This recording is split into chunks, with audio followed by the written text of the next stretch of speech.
Trap हो रहे हैं 2 महीने 2-3 महीने।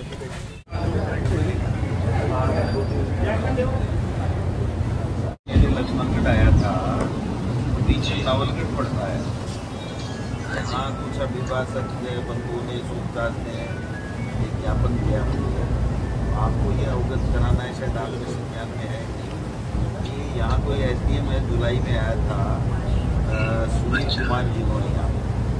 इसने कोई वकीलों के साथ में गाड़ी बेली और 15 अगस्त को की, और बाद में मिलने गए वकील तो उनके साथ में भी मिसबिहेव किया।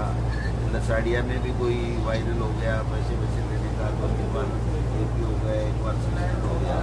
और 16 दिन से ये वकील सारे के सारे हड़ताल पर बैठे, एक भी काम नहीं हो रहा, लोग परेशान हो रहे हैं।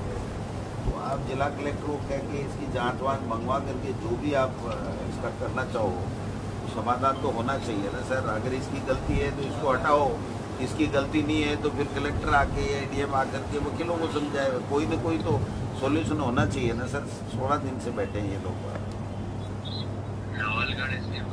नवलगढ़ SDM सुनील कुमार जिनोनिया, ठीक है सर, है ना।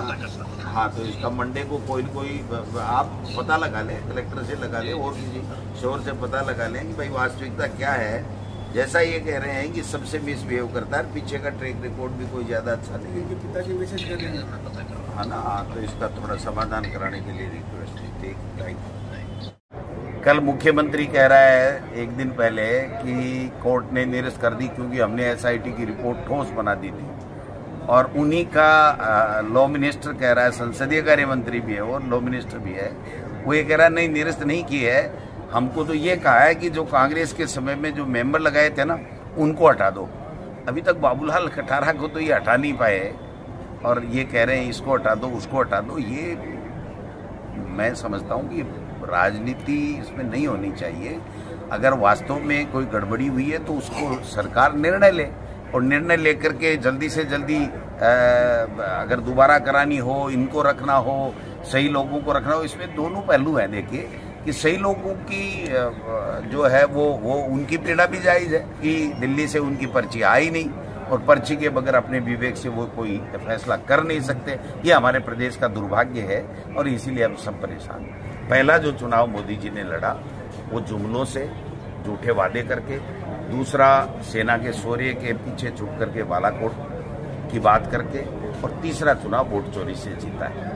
अब जनता उनकी सारी की सारी चीज पोल उनकी खुल चुकी है। हर तरफ से एक ही आवाज़ आ रही है कि वास्तव में ये तानाशाही और संवैधानिक संस्थाओं का दुरुपयोग करके ये चुनाव जीते हैं, और संविधान को ये लोग मानते नहीं हैं। तो मैं समझता हूँ कि अब माहौल बदलेगा और बिहार से ये शुरुआत होगी।